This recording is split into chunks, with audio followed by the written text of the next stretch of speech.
Halo teman-teman, selamat datang di kontennya Bali Hidroponik. Nah, kali ini kontennya ini kami ingin menjawab pertanyaan teman-teman yang sering ditanyakan di DM. Bisa di DM, bisa di komen, dan jumlahnya itu nggak cuma satu dua orang aja yang tanya, tapi ini lumayan banyak. Contohnya yang ini, ting, yang ini, ting. Biar editornya mikir, yang ini, ting, ting, ting, ting, ting, ting, ting, gitu. Jadi lumayan banyak yang tanya. Pertanyaannya apa? Mas, gimana caranya jadi mitranya Bali? Nah, di konten ini kita akan jawab semuanya.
Oke, kita jawab. Awalnya gini, jadi di seminar-seminar itu, Bali Hidroponik, atau di kesempatan sharing lah, di tiap kesempatan Bali Hidroponik bisa sharing, kami selalu bahas dua hal yang jadi kendala di bidang pertanian. Yang pertama, itu petani bisa tanam tapi nggak bisa jual. Bisa nanam, nggak bisa jual. Yang kedua, bisa jual, nggak bisa tanam. Nah, yang pertama ini biasanya kendalanya kan pasar, pasti ya, jadi nggak ada yang mau beli. Yang kedua, itu kendalanya adalah stok. Jadi misalnya di Bali Hidroponik itu tiba-tiba ada yang minta, Mas, misalnya ada stok tomat cherry nggak? Gitu. Kebetulan kami kan nggak nanam sendiri. Nah, ini kami nggak bisa nanam, tapi bisa jual. Nah, oleh karena itu, di bidang pertanian itu penting namanya kolaborasi. Nah, dari pemikiran itu, Bali Hidroponik akhirnya membuat sistem kolaborasi, kami sebutnya kemitraan. Di foto jadi agak grogi saja. Gitu. Itu alur pikirnya. Kenapa kok harus ada mitra? Kenapa kok harus kolaborasi gitu ya? Nah, makin kesini, makin banyak mitranya. Kami ada beberapa mitra yang aktif. Nah, sepertinya itu terdengar di beberapa orang. Kayaknya Bali Hidroponik kok ada mitranya gitu, menampung mitra gitu. Nah, akhirnya teman-teman dari luar kota, ada yang dari dalam kota tanya, Mas, gimana cara jadi mitranya Bali? Sebenarnya tidak terlalu susah jadi mitranya. Cuma ada beberapa aspek yang perlu diperhatikan ketika nanti kerjasama dengan Bali. Jadi bukan cuma dari mitranya aja yang menyesuaikan, tetapi Bali Hidroponik juga harus menyesuaikan dengan kondisi yang ada di mitra. Misalnya, yang pertama itu jumlah lubang panen. Jadi bukan lubang tanam, tapi lubang panen. Bedanya apa? Ini kayak yang di belakang ini namanya lubang panen. Jadi jaraknya sudah sekitar 20 cm, 20 cm gitu, sehingga tajuk tuh daunnya itu tuh nggak ketemu satu sama lain. Dia ketemu tapi nggak nempel banget gitu. Itu lubang panen. Kalau lubang tanam itu bisa lebih kecil lagi tuh. Biasanya buat persemaian gitu tuh lubang tanam. Nah, kami akan tanya jumlah lubang panennya. Misalnya konteksnya di belakang ini ada berapa nih ya? Mungkin ada 50 lubang panen mungkin. Misalnya saya mitra yang pengen jadi mitranya Bali bilang, Mas, saya punya 50 lubang panen nih, kira-kira bisa nggak jadi mitranya Bali gitu. Karena apa? Karena mitranya Bali kan ada beberapa, jadi kami harus sinkronkan antara mitra yang lama dengan mitra yang akan gabung gitu. Jadi jumlah lubangnya itu harus tidak terlalu banyak atau tidak terlalu sedikit misalnya, supaya kami memastikan sayur yang teman-teman tanam semua itu pasti kami ambil gitu. Jadi alur pikirnya kayak gitu. Yang kedua itu jenis sayurnya. Jadi ketika misalnya lubang panennya sudah kami hitung, misalnya 200 lubang panen gitu ya. Terus oh bisa, berarti kami bisa tampung gitu. Terus sayurnya apa yang bisa ditanam gitu kan? Nah, opsinya ada dua. Yang pertama dari teman-teman sendiri, misalnya Mas saya bisa tanam sawi sama selada gitu misalnya. Atau misalnya yang kedua dari bale. Jadi kebutuhan yang bale butuh itu sayurnya misalnya ada 10 jenis, kira-kira teman-teman bisa nanam yang mana gitu. Jadi ada dua opsi. Entah nanti ketemunya di opsi pertama karena memang bale juga butuh, atau teman-teman bingung, kami minta listnya dari bale aja, nanti kira-kira yang kami bisa tanam apa gitu. Jadi diskusinya mulai lebih intens di tahap kedua ini gitu. Nah, yang tahap ketiga ini yang biasanya agak lebih rumit, yaitu faktor harga. Kebetulan kan Bale hidroponik itu sasaran marketnya swalayan. Jadi teman-teman yang mau jadi mitranya Bale itu bisa tahu kira-kira Bale hidroponik jual ke swalayan tuh harganya berapa. Misalnya teman-teman di Semarang gitu ya, terus pengen jadi mitranya Bale, terus tahu nih Bale hidroponik jual ke Gilael gitu misalnya. Udah datang ke Gilael, lihat harganya sayur yang ada stikernya Bale hidroponik, kira-kira satu packnya berapa. Nanti diukur tuh satu packnya kira-kira berapa gram. Kalau 1 kilo berarti kira-kira sekian puluh ribu misalnya, atau sekian belas ribu gitu.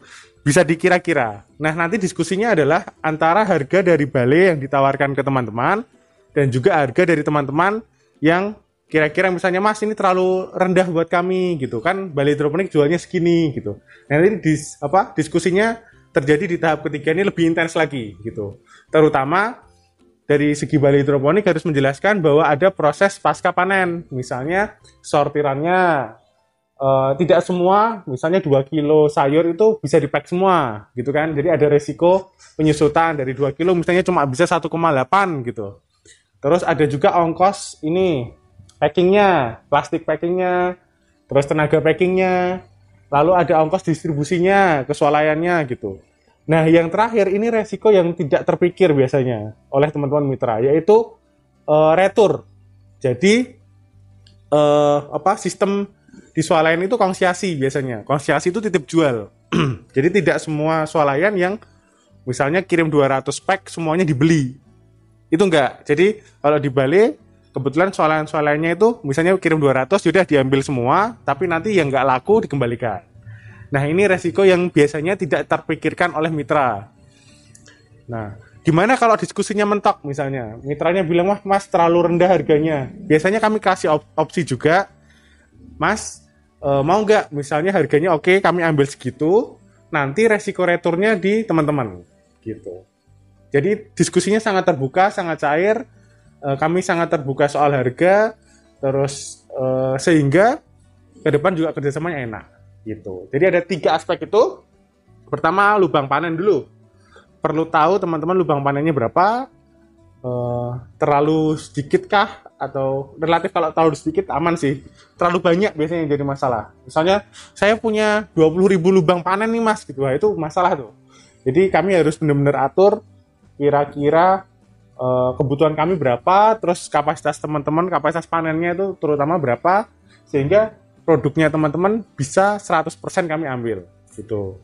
Lubang panen itu ya pertama. Yang kedua jenis sayurnya tadi, sepakat jenis sayur yang ditanam apa. Lalu yang ketiga harga. 3 hal itu yang paling penting. Nah, lalu setelah itu berjalan, hal yang paling membuat kami itu pusing kadang-kadang kalau dalam sistem kemitraan ini adalah konsistensi. Kalau bahasa kami mungkin persisten ya. Jadi tuh kami kan packing seminggu itu ada 4 kali packing. Jadi dari Senin sore, terus hari Rabu sore, Kamis sore, dan Jumat sore. Nah, karena targetnya ke swalayan, itu tuh swalayan ibaratnya tidak mau tahu, pokoknya di hari kirimnya tuh harus ada jenis sayurnya itu. Nah, yang jadi masalah adalah kadang-kadang mitra itu malas semai, kadang-kadang itu malas ngirimnya. Nah, ini harus konsisten, harus persisten. Apapun yang terjadi, sayur itu harus disemai supaya nanti panennya tepat waktu. Apapun yang terjadi, di hari kirimnya tuh harus dikirim ke Bali supaya bisa di-packing tepat waktu gitu. Nah, ini yang jadi masalah biasanya. Sehingga misalnya dari mitranya Bali yang 10 yang sekarang berjalan, mungkin yang rutin itu 60%-nya, 50%-nya gitu, yang bisa terus menerus mengirim sayur gitu. Nah, ini yang jadi catatan bersama supaya apa namanya kerjasamanya menjadi lebih enak lagi. Gitu. Nah, soal pembayaran gimana? Biasanya kami tempo yang sesingkat-singkatnya. Oh tidak ya? Tidak lucu. Kok saya jadi Mas Tito? Jadi pembayarannya itu di hari Rabu biasanya. Jadi tiap hari Rabu dan sekarang kayaknya mau dicoba 2 kali jadi Rabu dan hari Senin karena apa tagihannya sudah mulai banyak supaya lebih enak pencairannya. Jadi jadi nggak langsung cash. Jadi apa nota kami kumpulkan dulu nanti collect kemungkinan hari Rabu atau hari Senin nanti kami lunasi gitu via transfer biasanya. Gitu. Sudah cukup menjelaskan sepertinya sih ya. Apalagi ya? Sebentar, saya lihat KPN dulu sebentar. Tukang panen jenis sayur harga aman sudah semua. Ya. Aman sih, kira-kira itu. Nah, yang itu kenapa kok balai hidroponik di bionya atau di tiap sharing kami selalu bilang jangan takut jadi petani. Kenapa? Karena ketika teman-teman jadi petani, terus ada hasil panennya, itu ada balai yang siap menampung hasil panennya. Gitu. Jadi kami sangat terbuka dengan kemitraan ini. Kalau misalnya teman-teman tertarik, nanti bisa hubungi lewat DM, lewat komen di Instagram, atau lewat komen di YouTube, atau lewat TikTok, atau lewat kontak yang ada di Instagram. Monggo. Yang jelas tadi syarat-syaratnya diperhatikan, yang penting ujung-ujungnya nanti konsisten. Gitu, kurang lebihnya. Aman ya, Mas Philip ya? Iya. Celananya mas, celananya Kan WF lah Mas. Ya kita bawa gembes lagi ya. Yang penting produktif ya kan. Namanya kan petani.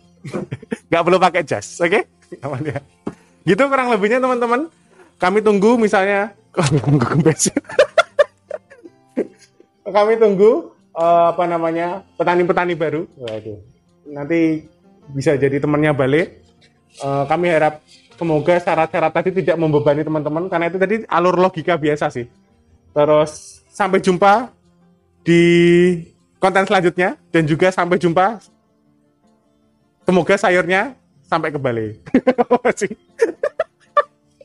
Ya itu intinya gitu. Semangat. Dadah.